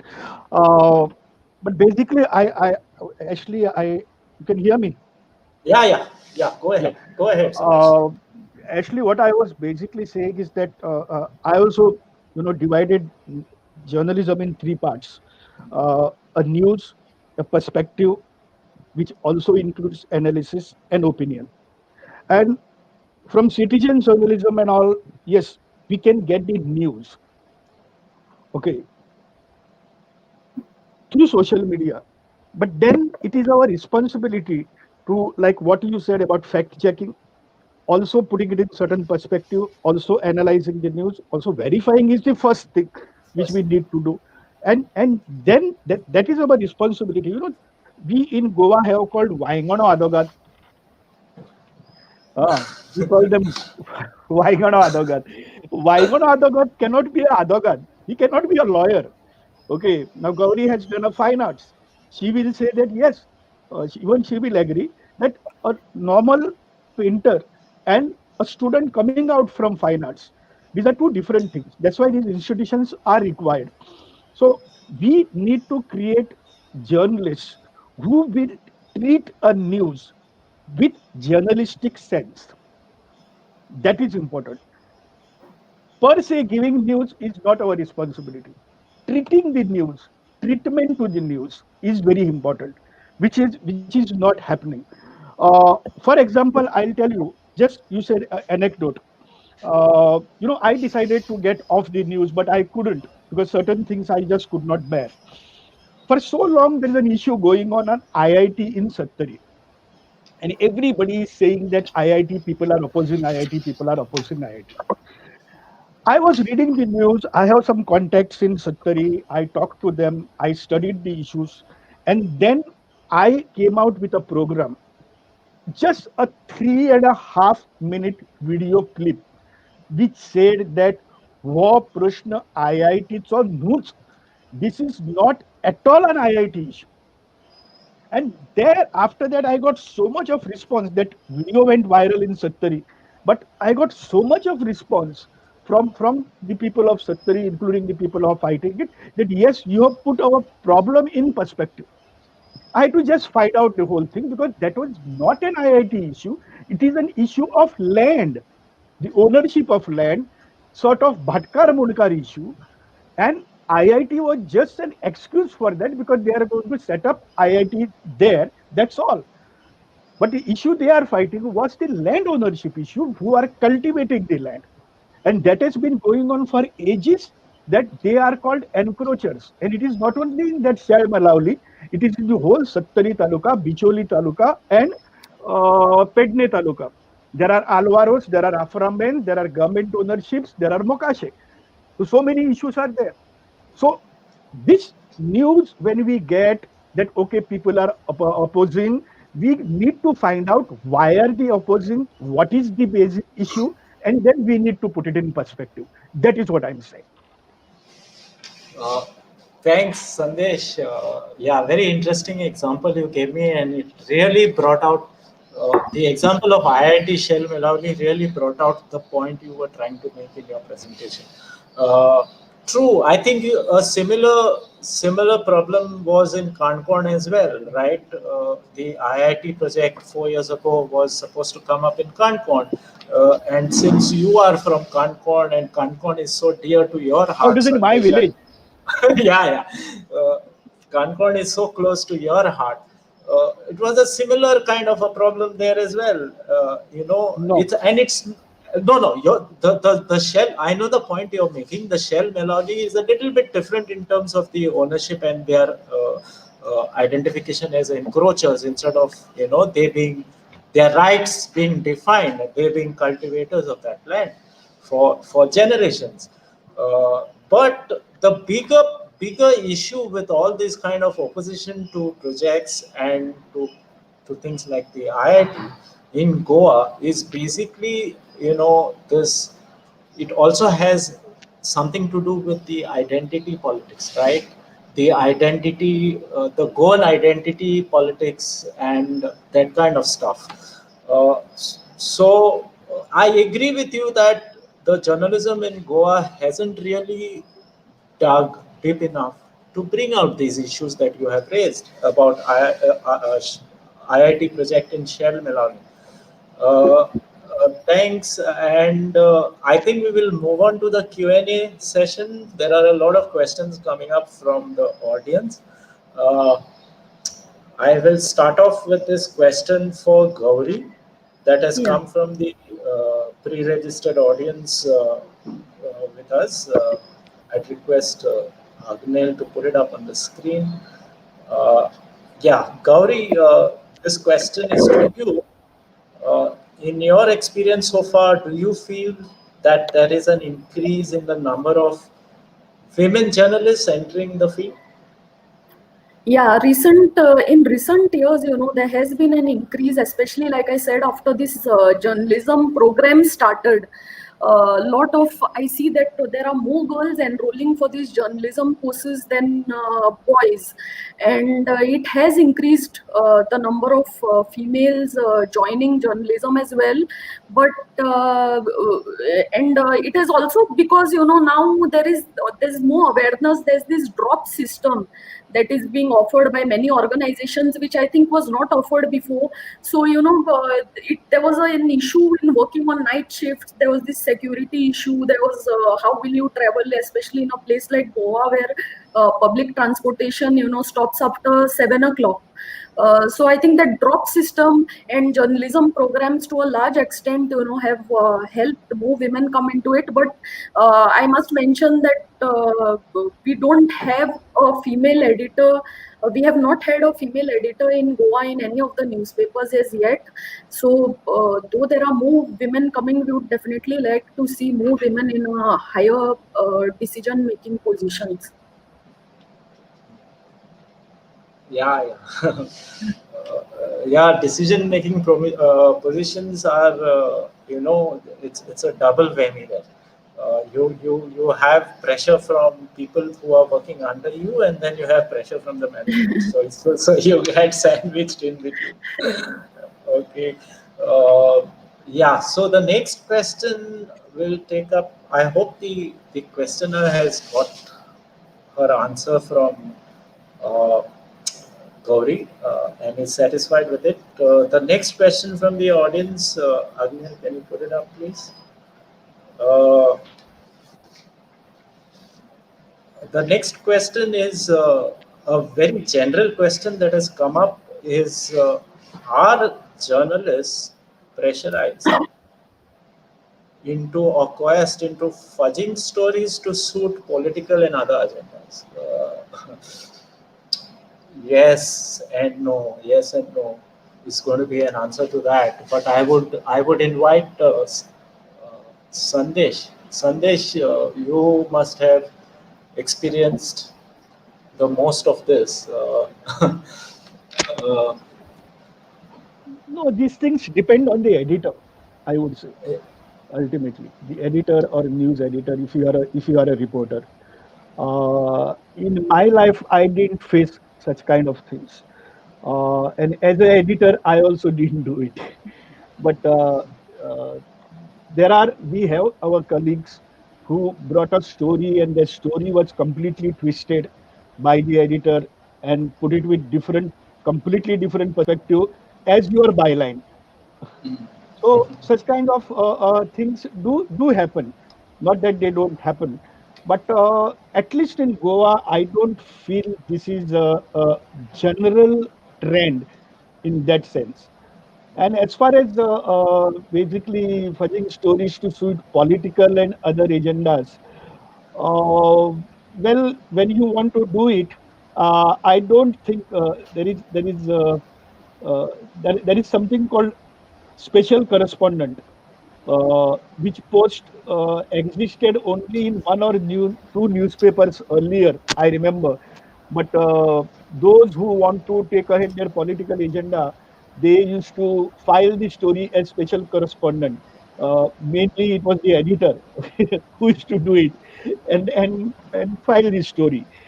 The reporters were not fudged in that sense, I feel. Yeah, I tend to agree with you, Sandesh. It is more an exception rather than the rule, at least here in Goa, where journalists are coerced or you have the editor. And of course, the editor is the big shock absorber in the newsroom, right? He's sandwiched, as I was telling earlier, Gauri. The editors, the news editors, and the chief reporters are the people who are sandwiched between the management and the reporters working under them, and the tenants of journalism. Journalism. They are the guys who take the maximum stress and pressure. The guys at the middle and the top level. But then, editor is a very sanctimonious position in the newspaper, right? And it's not for nothing.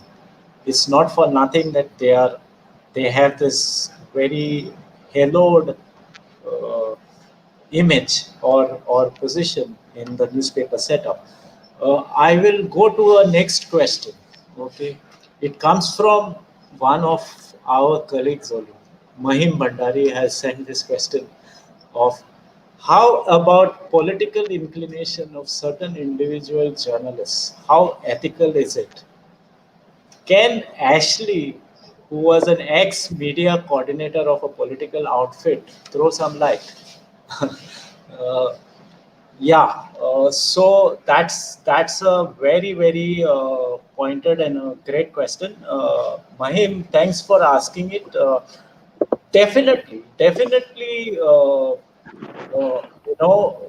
individual political inclination of journalists uh, does impact the news. Definitely, it impacts the news or the stories that that particular individual journalist does.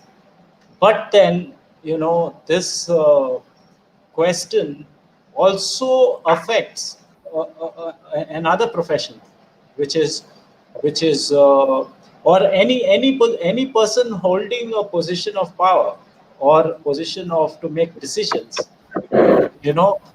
at some point of time has an interest in the issue that he is deciding on, right? Same way a journalist, like for example judges, whenever there is a matter that comes before a judge,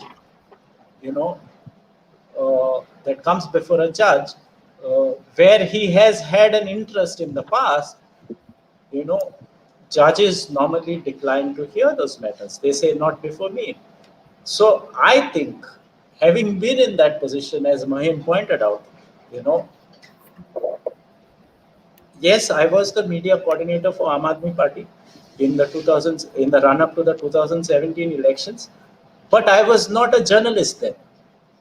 I was not in any way a journalist for 3 years, between 2015 to 2018.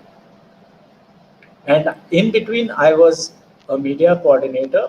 Now I'm back into mainstream journalism. And to be fair, anything to do with the 𝗵𝗲𝗊 Party, I do not report. Neither do I influence. It's not before me. And I think every journalist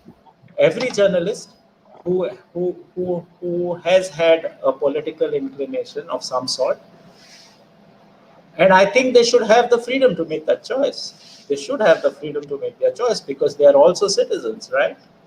They are journalists, they are also citizens. But as long as you are holding a position of, prominence in a mainstream media organization, then it is your duty to disclose whenever you are presiding over a journalistic. If it is broadcast PV, it is important that you disclose your political inclination. It's called a disclaimer. You make a disclaimer, okay? Or best is to stay away from the political reporting related to your political image. I think that Sandesh would want to come in on this question of Bhandari. Yes, definitely. One thing I feel that even I have faced it, whether it is a political party or whether it is a social movement. I was a social activist throughout my life from student days, and then I joined journalism. So the first thing I had to decide is that now I'm a journalist. I'm no more a social activist. So I have no relation with them. And whatever is wrong they are doing, I need to expose. So that kind of what you say, a disconnect is required, which HT has done, or for example Raju Naik has done. Raju Naik was the Congress candidate at one time, but then he left politics, he quit politics, he joined journalism, joined Lok Sabha, Indian Express. Then even today, as the resident editor of Lokmat, I don't think he has shown any love, affection, or bias towards the Congress in that sense. So what is important is also, which Mahim also knows, we have worked together. I was a strong support, I'm still a strong supporter of IIT, of the IIT issue. But whenever the villagers who were protesting against it, a group of villagers, the full publicity was given to them when I was with 365. So these things are more important than anything else. the IIT issue, just because Ashley raised that issue, I'm saying that IIT issue in Kankon was completely different from Sattari, and the majority people had in my village had ultimately finally supported the issue at the Gram Sabha.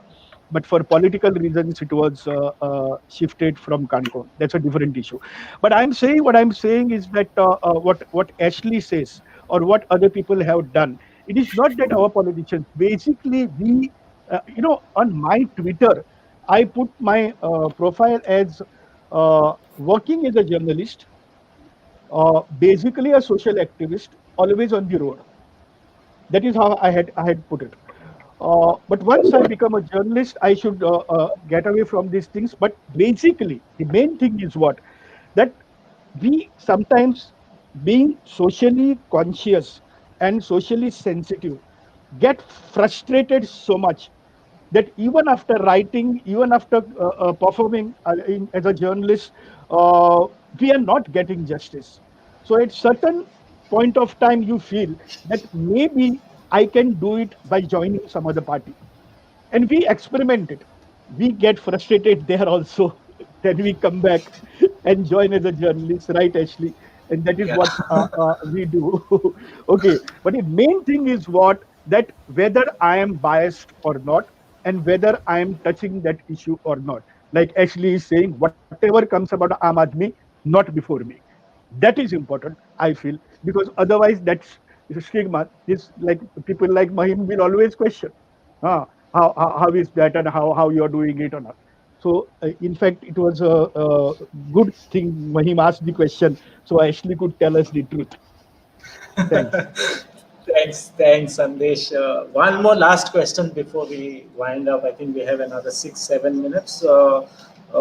This question is from 𝗫𝗵𝗵𝗶𝗍𝗵, and it is asked to Aaron and Frankie. Okay, what is Aaron and Frankie? Yeah, there you are. What is the difference between newsrooms in Goa and Delhi international newsrooms, and what is your experience of the same? So, Frankie, would you come in first? Yeah. Okay. As far as Goa is concerned, because I was working more and reporting to either Bombay or Delhi, I won't be able to tell you much about newsrooms in Goa or in Delhi.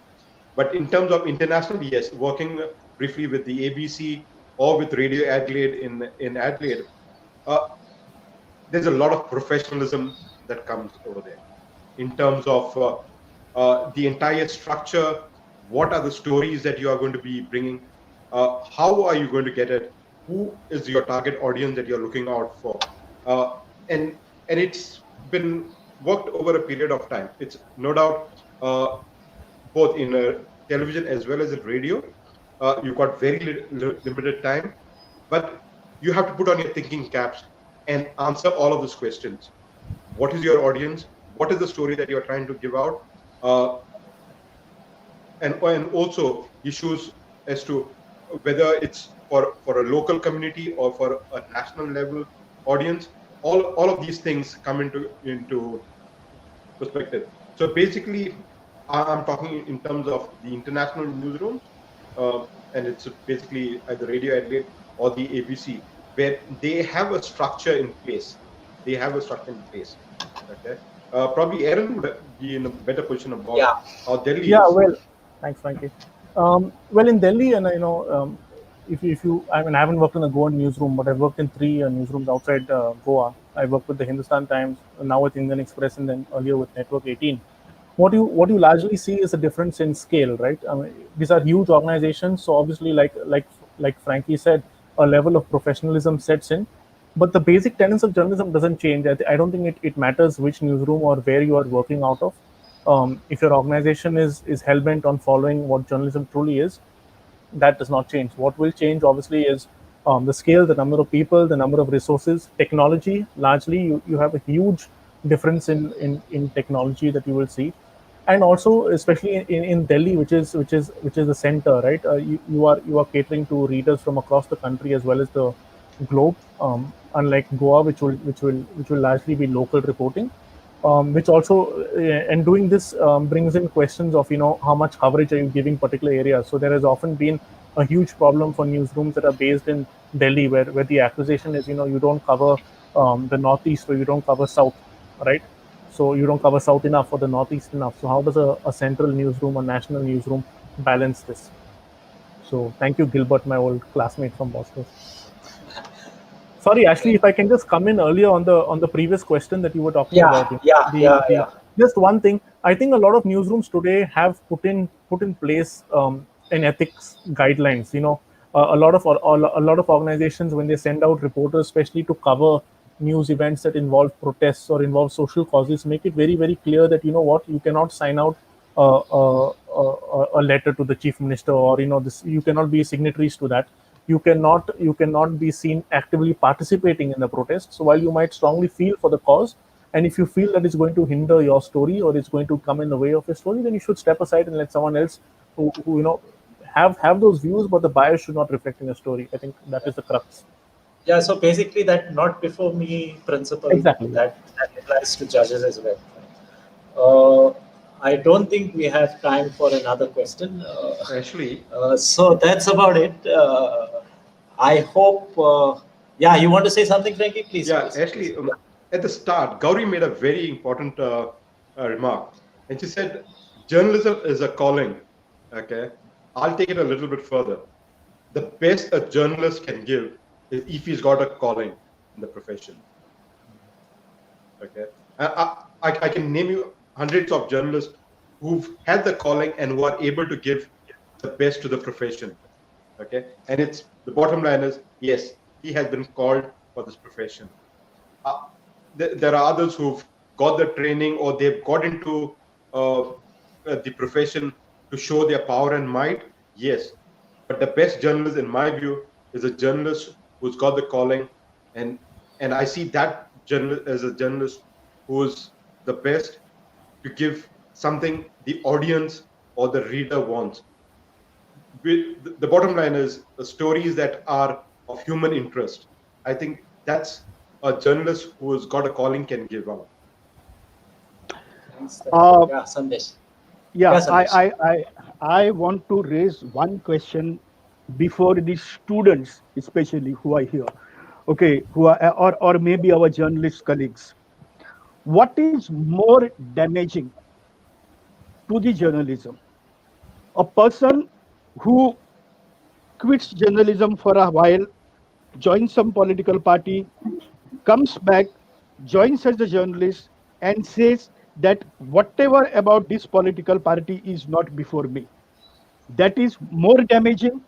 Or we deputing the reporters who are sympathetic to that party and having best contacts with those party leaders and the politicians, putting them in that beat, and whatever that political party wants, ethically, legally, and everything, they are reporting about that political party to the, reporting in the sense they are publishing it.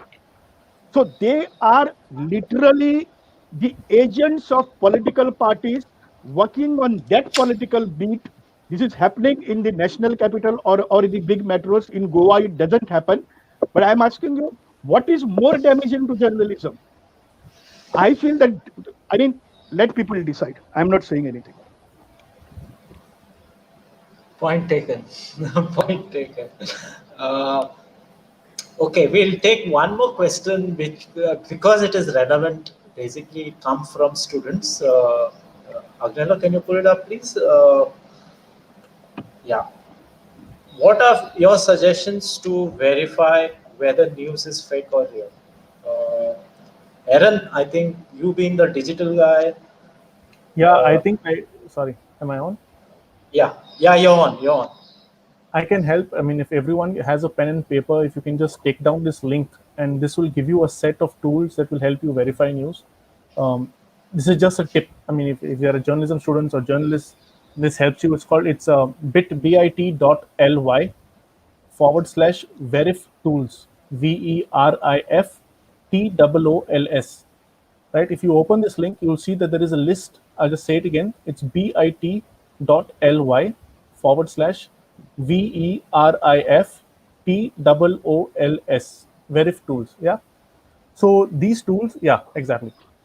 These tools will help you analyze news, analyze pictures, analyze videos, understand what is real, what is fake, how old videos are being manipulated. The larger question being, there is always going to be that one element of doubt, and there is always going to be the person who blindly sends those, like most of you may have experienced it, will blindly see these messages being forwarded on WhatsApp, on various groups and all. The point is, how often can you step in and say, hey, you know what you're saying is fake, or what you're saying is not entirely true. What you can do is, in fact, help organizations like whoever you choose, right? You have people like Boom Live, you have Alt News that are daily debunking these things. And also, in whatever limited capacity, you can come out and say, hey, you know what, there is something problematic with this story that you put out, or you've probably got it wrong, or this is the correct angle to it. Don't blindly believe it. I mean, there have been fakes that there is a presence of cow urine and cow dung in masalas, right? Anyone.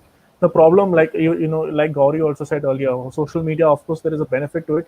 There is also the larger problem where people are putting out with a huge following, sometimes larger than news organizations, come forward and say, hey, boss, I am an influencer. This is what I'm telling you. You have to believe me. And they do that without the guidelines of journalism. They do that without having any fact checking, any gatekeeping. So, and you see that also with our beloved IT cells across political parties, right? You put a flag, you put a prime minister's photo next to, and you are very powerful.